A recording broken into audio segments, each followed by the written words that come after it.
All are welcome in Paragon chemistry classes. आज electrochemistry को आगे बढ़ाते हुए हम मोलर चालकता के बारे में पढ़ेंगे। मोलर चालकता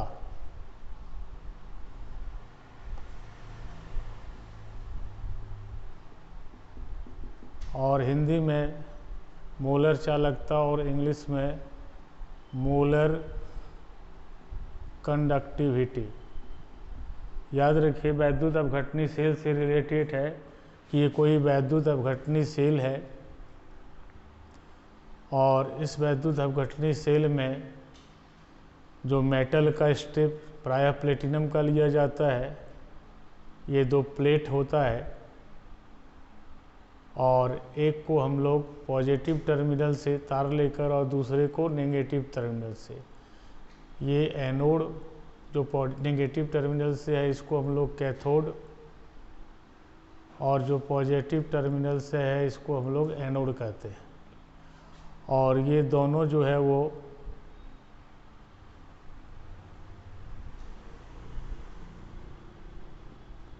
पहले ही बता चुके एक बार, इसको हम लोग बोलते हैं इलेक्ट्रोड। इलेक्ट्रोड में या तो कैथोड या एनोड या दोनों आ जाता है। यदि इसके बीच की दूरी इकाई रहे, मान लीजिए इसके बीच की दूरी रहे 1 सेंटीमीटर और इसके अनुप्रस्थ काट का क्षेत्रफल जो है वो 1 सेंटीमीटर स्क्वायर रहे और किसी वैद्युत अपघट उसको बोलते हैं जिसको जैसे ही वाटर में डिजॉल्व कराते हैं, पानी में जिसको घुलाते हैं, यदि वो प्लस माइनस में यानी आयन में टूट जाए तो इसको वैद्युत अपघट्य पदार्थ बोलते हैं। उस वैद्युत अपघट्य पदार्थ का 1 मोलर विलयन लेते हैं।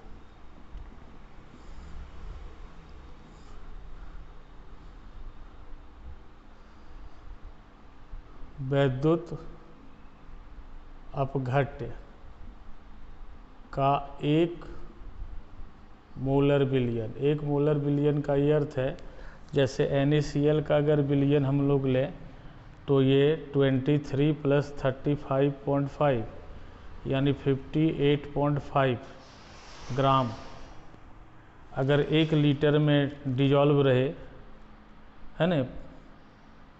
ये ग्राम जो है अगर 1 लीटर में डिजॉल्व रहे तो इसको हम लोग बोलते हैं, जितना ग्राम पर मोल है और ये 1 लीटर विलयन में अगर डिजॉल्व रहे तो इसको हम लोग बोलेंगे 1 मोलर विलयन। जिसका जो भी मोलर मास है अगर वो 1 लीटर सॉल्यूशन में घुला हुआ है तो उसके विलयन को 1 मोलर विलयन। जैसे कि ये 58.5 ग्राम NaCl अगर 1 लीटर विलयन में घुला है तो कहेंगे ये इसका 1 मोलर विलयन है।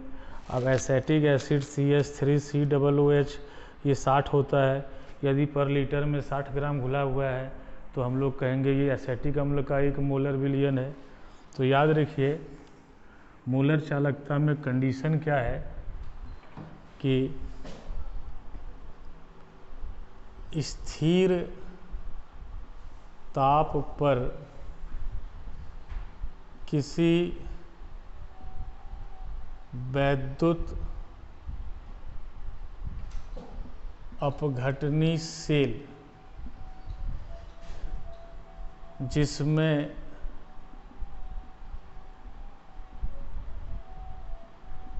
इलेक्ट्रोडों के बीच की दूरी 1 इकाई यानी 1 सेंटीमीटर या 1 मीटर भी ले सकते हैं। CGS में लिखेंगे तो सेंटीमीटर, SI में लिखेंगे तो मीटर, जिसमें इलेक्ट्रोडों के बीच की दूरी 1 सेंटीमीटर तथा इसके आधार का क्षेत्रफल एक शब्द से बोला जाए अनुप्रस्थ काट का क्षेत्रफल। यानी पहले भी बताया अनुप्रस्थ काट का अर्थ ये होता है कि आधार का क्षेत्रफल। अब जैसे कोई सर्कुलर आधार है तो πr², तो 1 सेंटीमीटर तथा इसके अनुप्रस्थ काट का क्षेत्रफल 1 सेंटीमीटर स्क्वायर हो तो इसमें रखे किसी वैद्युत अपघट्य पदार्थ के 1 मोलर बिलियन की चालकत्व को, है ना, किसी वैद्युत अपघट्य पदार्थ के 1 मोलर बिलियन के चालकत्व को उसकी मोलर चालकता कहते हैं। फिर से आप समझ लीजिए कि ये वैद्युत अपघटनी सेल है, इसके बीच में इलेक्ट्रोड की दूरी जो है वो 1 सेंटीमीटर है और ये आधार का जो क्षेत्रफल है 1 सेंटीमीटर स्क्वायर है। और किसी वैद्युत अपघट्य, मान लो कि NaCl का विलयन है 1 मोलर, तो इसका जो चालकत्व होगा उसको हम लोग क्या कहेंगे, मोलर चालकता, है ना। क्योंकि मोलर चालकता ताप पर डिपेंड करता है, इसलिए हम लोग लिखे स्थिर ताप पर, यानी ताप जो है अभी जैसे 25 डिग्री सेल्सियस है तो यही रहे। तो स्थिर ताप पर किसी वैद्युत अपघटनी सेल जिसमें इलेक्ट्रोडों के बीच की दूरी 1 सेंटीमीटर और इसके आधार का क्षेत्रफल, आधार यानी अनुप्रस्थ काट का क्षेत्रफल 1 सेंटीमीटर स्क्वायर हो, तो इसमें रखे किसी वैद्युत अपघट्य पदार्थ के 1 मोलर विलयन, पहले ही बता चुके हैं, जैसे NaCl है तो 58.5 ग्राम 1 लीटर में है तो इसका 1 मोलर हो गया। एसिटिक एसिड है तो 60 ग्राम हो जाएगा। इस तरह से जिसका जो भी मोलर मास है ना, यदि वो 1 लीटर में घुला हुआ है तो 1 मोलर विलयन कहलाएगा। तो इसमें रखे किसी वैद्युत अपघट्य पदार्थ के 1 मोलर विलयन की जो चालकत्व है, यानी इलेक्ट्रिसिटी फ्लो करने का जो कैपेसिटी है, जो सहायता करता है, उसको उस वैद्युत अपघट्य पदार्थ की मोलर चालकता कहते हैं, है ना। तो 1 मोलर विलयन की चालकत्व को उसकी मोलर, उसकी मतलब क्या हुआ कि उस वैद्युत अपघट्य पदार्थ के, उस वैद्युत अपघट्य पदार्थ की मोलर चालकता।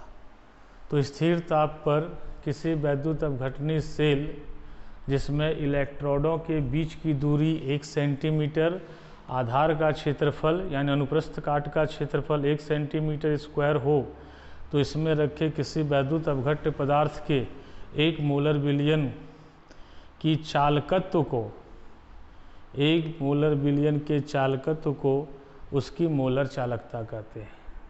आप 1 सेंटीमीटर की जगह 1 मीटर लिखें तो यहाँ फिर 1 मीटर स्क्वायर लिखना होगा। तो चलिए, मोलर चालकता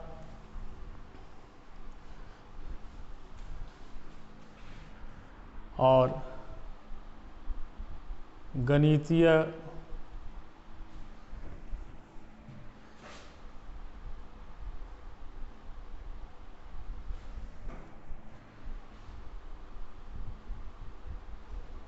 गणितीय रूप में याद रखिए, lambda m equal to kappa into 1000 by C। याद रखिए, मोलर चालकता को लैम्डा m, ये कैपिटल लैम्डा है, या स्मॉल लैम्डा m से व्यक्त करते हैं। और गणितीय रूप में lambda m k into 1000 by C, lambda m जो है ये मोलर चालकता के चालकता, ये वही k है कि kappa equal to L1 by R into L by A।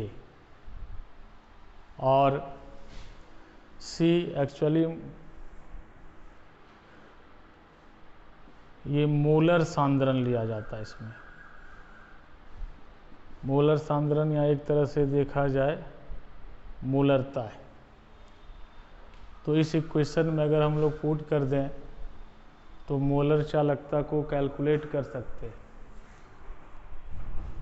है ना। तो मोलर चालकता denoted by lambda M, lambda M से व्यक्त किया जाता है। कापा चालकता को, ये कापा वही है 1/r इंटू एल बाई, यानी 1 प्रतिरोध गुना सेल नियतांक, L/1 को सेल स्थिरांक बोलते हैं।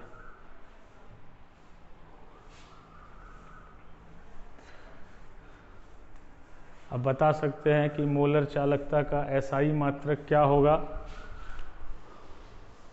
तो मोलर चालकता का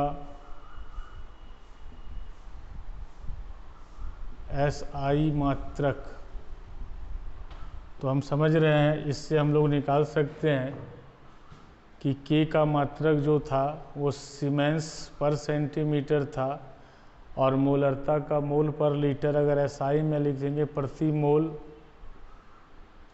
है ना, मोल पर लीटर, तो मोल पर मीटर क्यूब हो जाएगा, मोल पर मीटर क्यूब। और इसको अगर कैलकुलेट कर दें तो मात्रक होता है सीमेंस मीटर स्क्वायर पर मोल। SI मात्रक जो है वो सीमेंस मीटर स्क्वायर पर मोल है। और CGS मात्रक अगर लिखा जाए, ज़्यादातर केमिस्ट्री में CGS मात्रक का यूज होता है। मोलर चालकता का